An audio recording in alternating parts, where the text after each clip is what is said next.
If the Jags are going to beat the Titans, they need all hands on deck. We'll talk about who's there and who's going to be absent. Just a second here on Locked On Jaguars. You are Locked On Jaguars, your daily Jacksonville Jaguars podcast, part of the Locked On Podcast Network, your team every day.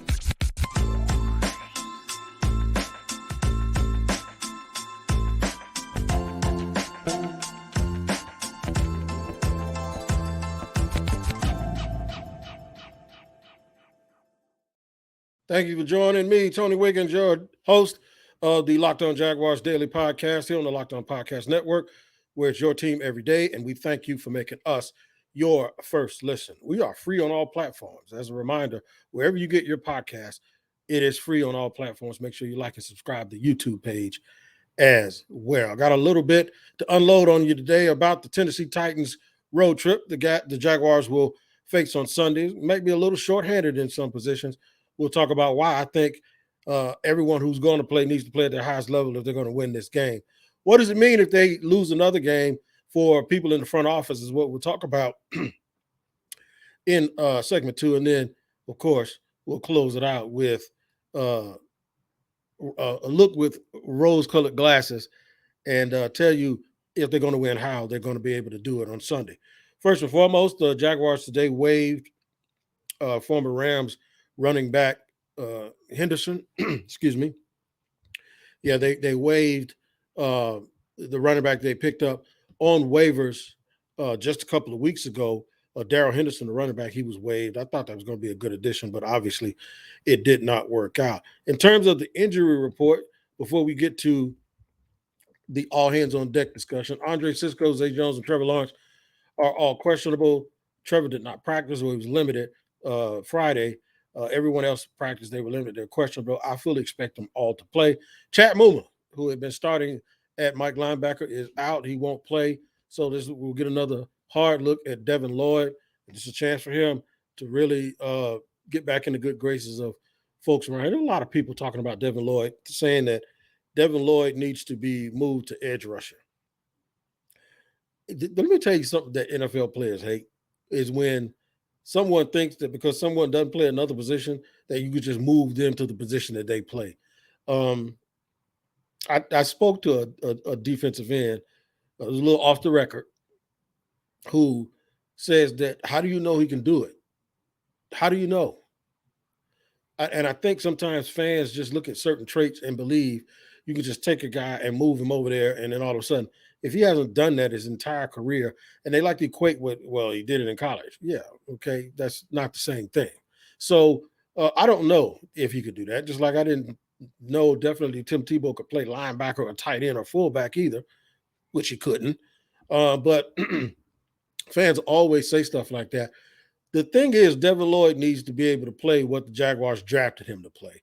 And he needs to be able to correct those mistakes and not look like such a plotter, because it's having a profound effect on the way people feel about Trent Baalke. Not to mention the fact that they're already trying to teach, ironically, they're trying to teach Trayvon Walker a position he really never played very much at Georgia. Some people believe that he is best suited as a big end in a 4-3 to where he can use his power immediately, as opposed to getting a running start, giving a guy a season, especially a seasoned offensive tackle, a chance to basically gear himself up for that running start. So if he was closer to the line and could give him that immediate jolt of power and strength, that he'd be better off.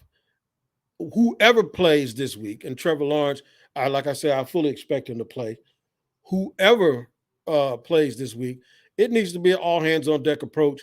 They need to put their best foot forward in this game, and at the very least, play a real hard fought, tough game the way that they have been playing all year. I just don't want a trend of these blowouts to start. And they got blown out. Make no mistake about it, 40-14 in Detroit. If this starts to be a trend, then we'll have to understand the effect that that's going to have on whatever plans the Jaguars have in the offseason in terms of their front office. I heard reports out there. I don't give them a lot of credence or credibility until we actually hear it from more people. that, and I don't know how anyone would know this anyway, that Trent Baalke might be in line to be moved to another position within the organization, and that Doug Peterson would get more power and Doug would get his guy in the personnel department. Don't know if it's true. Of course, I've asked for it.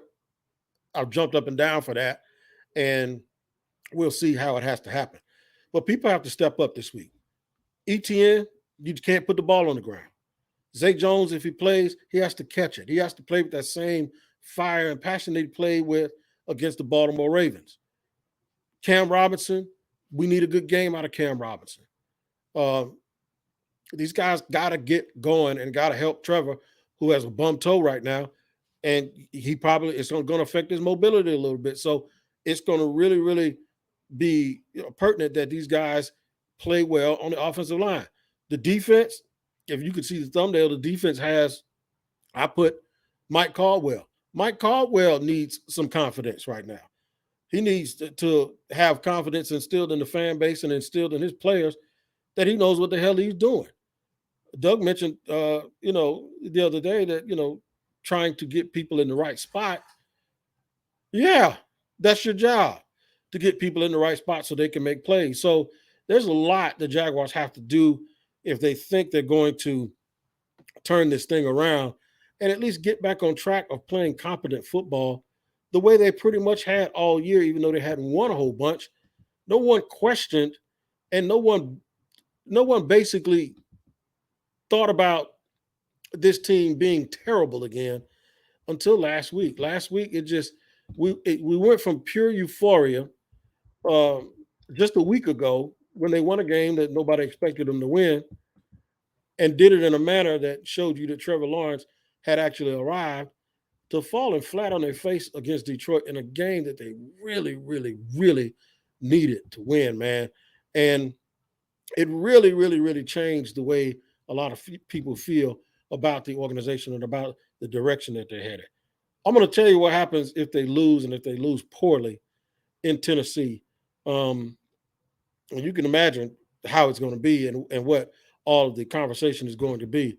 But I'm going to tell you who gets affected the most if this team does not play well this weekend. But first, I have to let you know that today's show is sponsored by BetterHelp. BetterHelp, man, is something that should be taken seriously for a lot of people. Because when you go through life, you don't have a manual or a playbook on how to get yourself back on track, right? It's just hard. Unfortunately, life doesn't come with a user manual. So when it's not working for you, it's normal to feel stuck. Therapists are trained to help you figure out the cause of challenging emotions and learn productive coping skills, which makes therapy the closest thing to a guided tour of the complex engine called You. BetterHelp has connected over 3 million people with licensed therapists. It's convenient, secure, and accessible anywhere. Been through a divorce myself, needed help. Had one of my children, due to that circumstance, also have to get help, and BetterHelp helped us as a family. And it could help you the same way. Everyone deserves to feel their best, and BetterHelp makes it easier to get started. Get unstuck with BetterHelp. Learn more and save 10% off your first month at betterhelp.com/lockedon. That's BetterHelp, HELP.com/lock. No waiting rooms, no traffic, no endless searching for the right therapist. BetterHelp will take care of that for you. Remember, it's BetterHelp, HELP.com/lockedon. And thank you for joining us, making us your first listen here on Locked On Jaguars. Talking about them having to have all hands on deck. The entire defense has to play well. I want to see somebody start to emerge at that left corner spot. Or if not, I can tell you right now, that's going to be something that the Jaguars definitely have to address. And they might have to address it aggressively in free agency or in the draft. They really, really need another playmaker on that corner, on the other side of that corner. They have to stop the run. This is Derrick Henry we're talking about.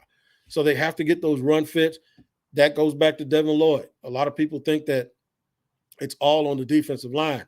No, you have to be able to get those linebackers, man, have to be able to trigger and know where they're going and stay in their gaps and be sound and keep the running game under control, because if not, Derrick Henry will drive you crazy and he'll run all over you all day.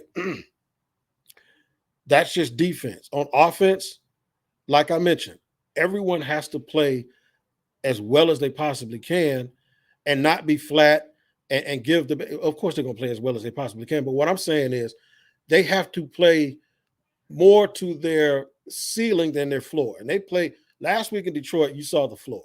The week before, you saw the ceiling. It can't be in between. They have to actually play at an extremely high level in order to have a chance to win this game this weekend. If they don't play at an extremely high level, we will start the conversation, and we've sort of already done it, of who's staying and who has to go. That's how this can change, especially if they play poorly for the second week in a row. You're going to start hearing people saying, shut Trevor down. Get him out. Sit him. Put him in bubble wrap. This season's over. You'll start hearing stuff like that. You'll start hearing, hey, just sit ETN down, man. If they're going to lose by 21, just don't play them the rest of the year. Just manufacture something to say, hey, they're banged up or whatever, and you're going to just take a look at some younger players. It ain't tanking. What it is you got to protect those guys that you know will be here and be a part of this team in the future. That's the conversation that's going to happen. A bigger conversation is going to also be about Mike Caldwell, the defensive coordinator. Is he a one-and-done guy? That's a conversation that's going to happen too if these guys don't play better down the stretch, especially if they string together two piss-poor efforts. You're going to hear that even more. You're going to hear that Devin Lloyd and Trayvon Walker don't fit what they're asking them to do. And you're going to hear let's change their positions and let's change to a 4-3, all of that stuff. You're going to hear all of that stuff. Now, if they did change to a traditional 4-3 and put Devin Lloyd a strong side linebacker, I wouldn't have a problem with it. But right now, he hasn't shown that he can be a middle linebacker in the National Football League. Just hasn't. Just doesn't look the part. Doesn't look like what Nakobe Dean looks like up in Philadelphia in the limited time that he's played. So I do believe that you can win the game or lose the game, but if you lose it in a certain manner, in a certain way, what's going to happen, man, is all of these conversations and all that rhetoric is going to start, and rightfully so. So it's not just about them falling to 4-9. It's not just about that. It's about the attitude and the reflection that the fans are going to have. I'm telling you, man, they have to turn this around, especially before they play a team like Dallas, who has all of that offense. And by the way, that game already appears, at least as far as the people I know, where it's going to be half the stadium full of Cowboy fans anyway. I just don't think that in a year where there's been so much progress with Trevor Lawrence, that this is the kind of thing you want to start doing at the end of the season. I'm going to give you reasons why they can win this game. Yeah, I just said it. I'm going to tell you how they can win. What is the path of victory for the Jacksonville Jaguars in this game? Is it possible? Can they pull it off? Are they going to be able to do what they haven't done, especially to the Tennessee Titans this whole time? And since they've been in existence, the Titans have kind of had the Jaguars number. I'll tell you about that in just a second here on Locked On Jaguars. I'll let you know that today's show is sponsored by PrizePicks.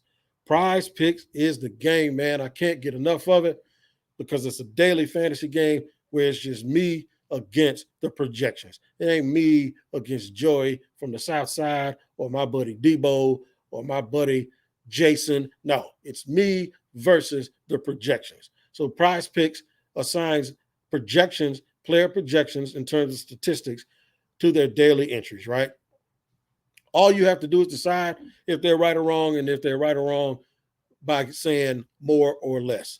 Am I going to say that this guy is Ezekiel Elliott going to get more than whatever his PrizePick designation number is and his projection is, or is he going to get less? And you pick two or more, right? If you pick up to 5, between 2 and 5 people, If you get them all right, you can get up to 10 times your money. You can even hit a flex option, and the flex option allows you to miss one or two and still get a return on your investment. It's easy, man. It's not just football, it's basketball, women's and men's basketball, soccer, anything you can imagine. Prize Picks had it. 60 seconds or less. It's safe and fast withdrawals, also currently operational in over 30 states and in Canada. Download the PrizePicks app or go to prizepicks.com to sign up and play daily fantasy sports. First-time users can receive a 100% instant deposit match of up to $100 with the promo code Locked On. That's prizepicks.com. Use the promo code Locked On for a $100 match on your initial deposit.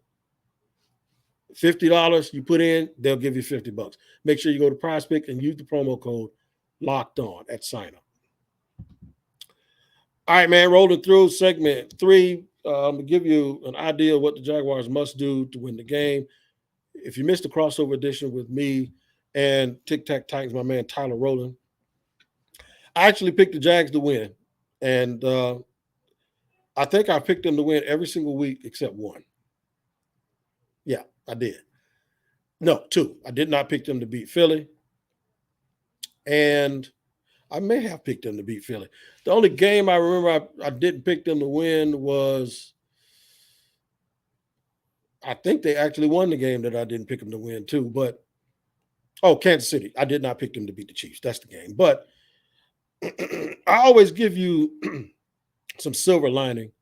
And pardon me, I'm on medication. So pardon me, my voice is sounding funny and I'm trying to clear my throat. But I'll give you some silver lining and some things to look forward to. That if they're going to win, this is how they're going to do it. First order of business, they're going to stop Derrick Henry. Second order of business, they're not going to allow Ryan Tannehill to scramble.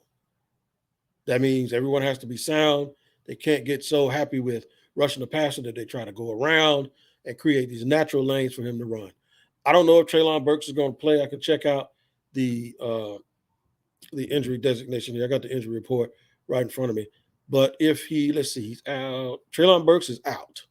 CJ Board, Danico Autry, Trey Avery, Christian Fulton, David Long. They're missing a lot of people.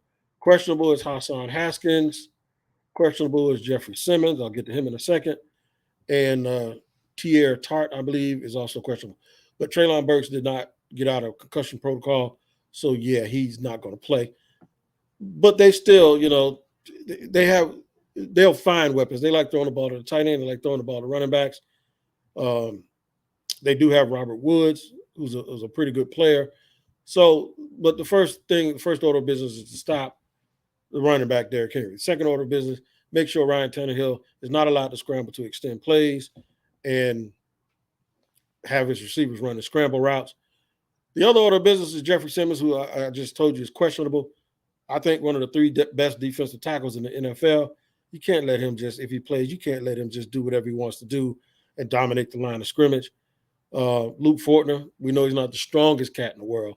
He's going to need every bit of Wheaties he can this week in order to stay in front of Mr. Simmons because he is a handful and a load. Outside of that, what they have to do proactively is convert first downs. They have to run the ball themselves effectively. Can't have drop passes. Can't have missed opportunities.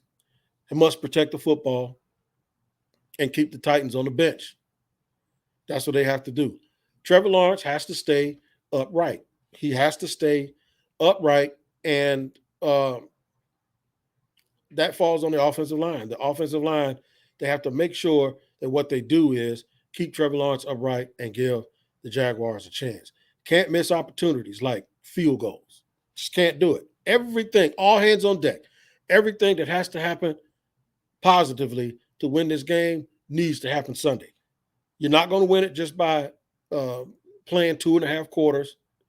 You can't win it with a slow start on the road in Tennessee. It just can't happen. What happened in Detroit should have stayed in Detroit. That flat effort, which I'm still flabbergasted that they were that flat and they came out like that.